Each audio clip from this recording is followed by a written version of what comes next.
Hello everyone, আসসালামু আলাইকুম। সবার কি অবস্থা? সবাই কেমন আছেন? আশা করি সবাই ভালো আছেন, সুস্থ আছেন। আমি আলহামদুলিল্লাহ আপনাদের দয়ায় ভালো আছি, সুস্থ আছি। দেশের বাইরে যে প্রান্ত থেকে আজকে আমার ব্লগ ভিডিওটি দেখছেন বা দেখবেন, সবাইকে অসংখ্য ধন্যবাদ জানিয়ে শুরু করছি আমার ছোট্ট একটি ব্লগ। আশা করব ফুল ভিডিওটি সম্পূর্ণ দেখে সুন্দর একটা গঠনমূলক একটা কমেন্ট রেখে দিয়ে যাবেন। আপনার একটা কমেন্টই আপনার বাড়িতে আমাকে পৌঁছায় দিবে ইনশাল্লাহ। আর অবশ্যই একটা লাইক দিয়ে শুরু করবেন ভিডিওটি। এই তো সকালবেলা উঠেই আপনাদের সাথে গল্প করে নিলাম একটু, তারপর হচ্ছে কি ঘরের কাজে হাত দিয়ে দিলাম। আজকে না, অনেক দিন ধরেই আমাদের কাজের লোকটা আসতেছে না, তো যার জন্য আমাকেই অনেক কিছু করতে হয়। তো এই যে এখান দিয়ে বাচ্চারা অনেক ময়লা টলা ফেলাইছে, তো সেইগুলো সব পরিষ্কার করে নিচ্ছি। চকের গুঁড়ো টুড়ো সব ফেলছে, তো কি আর বলবো, বাচ্চাদের কাজ মানে এদিকে গুছাই তো ওদিকে আওলায়, ওদিকে গুছাই তো এদিকে আওলায়, এই অবস্থা শুরু করে দেয়। তো যাই হোক, আমি এখান থেকে ময়লাগুলো আস্তে আস্তে সবগুলো তুলে উঠায় দেওয়ার চেষ্টা করতেছি। আর এক পাশটায় অন্যভাবে ঝাড়ু টাড়ু দিব। ওদিকে যেহেতু চকের গুঁড়ো অনেকগুলো ফেলছে, তো যার জন্য দাগ হয়ে যাবে দেখে ওখান থেকে আমি ময়লাগুলো তুলে নিছি, অর্ধেকটা ময়লা তুলে নিছি। আর এই পাশ থেকে হচ্ছে গিয়ে আমি পুরো ফুলভাবে ঘরটা ঝাড়ু দিয়ে নিব আর কি। তো এই তো উঠে গেলাম। উঠে আমি এখন ঘরটা কোনাকাঞ্জি যা কিছু আছে একটু আস্তে ধীরে তুলে নিচ্ছি। আর এদিকে সব ঘরদোর ঝাড়ু দিয়ে তারপরে আমি অন্যান্য কাজে চলে যাব।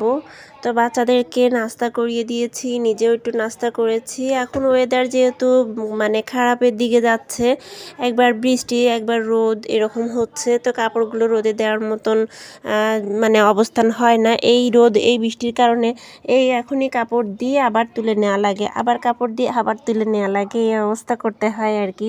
তো এখানে আমি সমস্ত কাপড়গুলো মানে দিয়ে দিলাম, যেন এখান থেকে আর না সরাতে হয়। বড় যেহেতু জায়গা আছে, এখানে সব কিছু মেলে টেলে দিছি। বাচ্চাদের কাপড়গুলো আমি মেলে টেলে দিছি, আর কিছু কাপড়গুলো কি শুকাইছে কিনা একটু চেক করে দেখতেছি। তো দেখলাম যে না, কাপড়গুলো এখনও শুকায়নি, তো অন্য ব্যবস্থা করা যাবে। তো এই যে দেখেন, বাচ্চার দাদি কত কিছু পাঠিয়েছে, রুটি পাঠিয়েছে, একটা পেটিস পাঠিয়েছে। আমার ছেলেরা দেখে তো খুবই মানে মজা পাচ্ছে যে হ্যাঁ পেটিস পাঠিয়েছে, খুব মজার, খাবো। তো এদিকে আমি ওদেরকে বসিয়ে দিলাম যে নাও খাও। ওরা কি খুশি হয়েছে দেখেন, কি সুন্দর করে মানে ওরা দুইজনের প্রতি মানে একটা ভালোবাসা আছে আর কি, দুই ভাইয়ের প্রতি যে ভাগ করতেছে।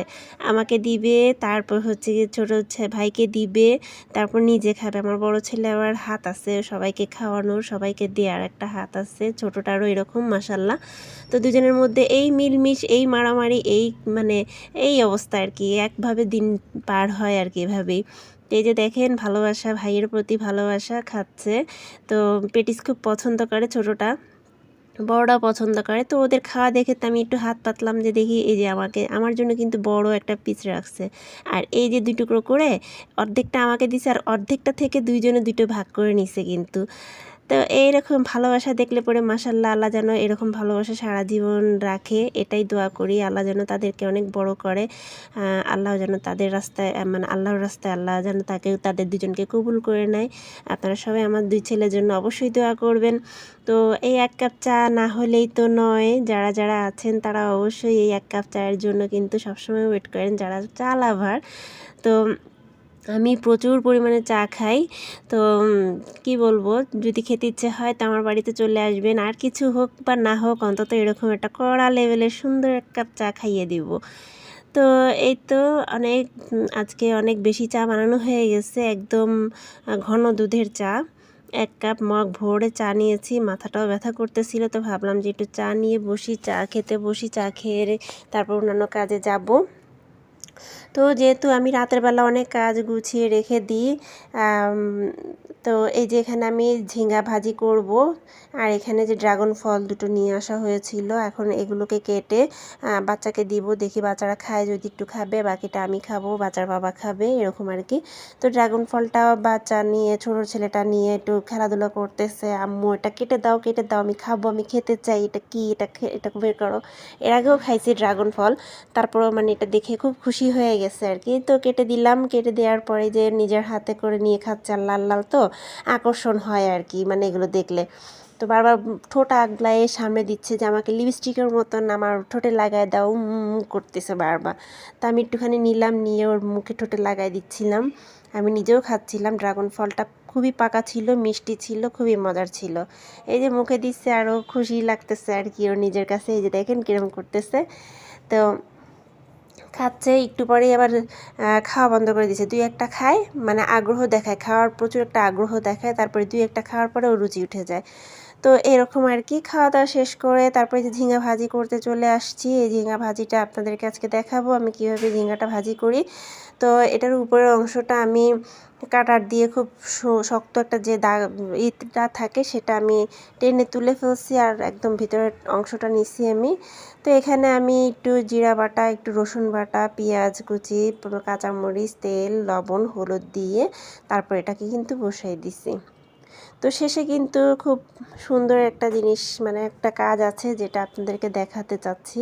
সেটা আমি প্রায় সময় করে থাকি। ঝিঙ্গা ভাজিতে কিন্তু নারকেল অনেকে আমাদের খুলনার মানুষে খায়। আপনাদের ওখানে কে কীভাবে খায় আমি জানি না। আমার কাছে যেহেতু নারকেল ছিল না, তো আমি ভাবলাম যে এখানে একটু দুধ দিয়ে দিই, আর এই যে একটা ডিম দিয়ে দিই। দুধ দিলে হয় কি, এটার টেস্ট কিন্তু অনেক বেড়ে যায়। যেহেতু নারকেলের দুধ দেয় অনেকে, বা নারকেল কুচায়ও এমনি দেয়, কুড়াইয়ে দেয়। তো আমার কাছে নারকেল নাই, আমি এইভাবেই দিয়ে দিয়েছি। সামান্য একটুখানি পানি দিয়েছি, একটা ডিম দিয়েছি, আর একটু দুধ দিয়েছি, পাউডার দুধ গুলায়ে তার উপরে দিয়ে দিচ্ছি। আমার আসলে ভাজিটা বেশি মানে ভাজা ভাজা হয়ে গেছিলো, যার জন্য এটা ঘ্যাট ঘ্যাট দেখাচ্ছে। আসলে এটা কিন্তু আমার খুব ঝুরঝুরে হয়। এটা কেন জানি আজকে এরকম হয়েছে বলতে পারবো না।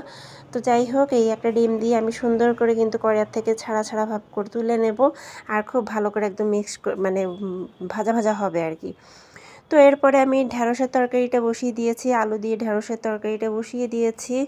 তারপরে হচ্ছে গিয়ে দিয়ে ভাত বসিয়ে দিয়েছি, আরও টুকটাক রান্না বাড়া হবে। তো এখানে যে মাছ ছিল, মাছ দিয়ে মাছটা আমি কষিয়ে নিয়ে আগে উঠাই ফেলছি, যেহেতু আমি মাছ ভাজি না। তো মশলার মধ্যেই কিন্তু আমি মাছটা কষাই নিছি, কষাই তুলে নিছি আর কি। এটা হচ্ছে গিয়ে আপনার পাঙ্গাস মাছ রান্না করতেছি। তো যাই হোক, এই যে সেই ভাজি ঝুরঝুরে হয়েছে মোটামুটি, কিন্তু তারপরও ঘ্যাট ঘ্যাট একটা ভাব আছে। তো কিছু করার না, যেহেতু করে ফেলছি। তো যাই হোক, এখানে এই যে আমার ঢেঁড়সের তরকারি রান্না হয়ে গেছে। তো ভিডিওটি যারা দেখতে দেখতে এতদূর পর্যন্ত চলে এসেছেন, যারা একটা লাইক দেননি, তারা অবশ্যই একটা লাইক দিয়ে ভিডিওটি কন্টিনিউ করবেন। আর নতুন যারা দেখতেছেন তারা অবশ্যই সাবস্ক্রাইব করে আমার পাশে থেকে যেতে পারেন। তো এই যে আমার ফাইনালি রান্না হয়ে গিয়েছে। কেমন হলো রান্নাটি, আজকের ব্লগটি আপনাদের কেমন লাগলো অবশ্যই কমেন্টের মাধ্যমে জানাবেন। আজকের মতন বিদায় নিচ্ছি। আল্লাহ হাফেজ, আসসালামু আলাইকুম।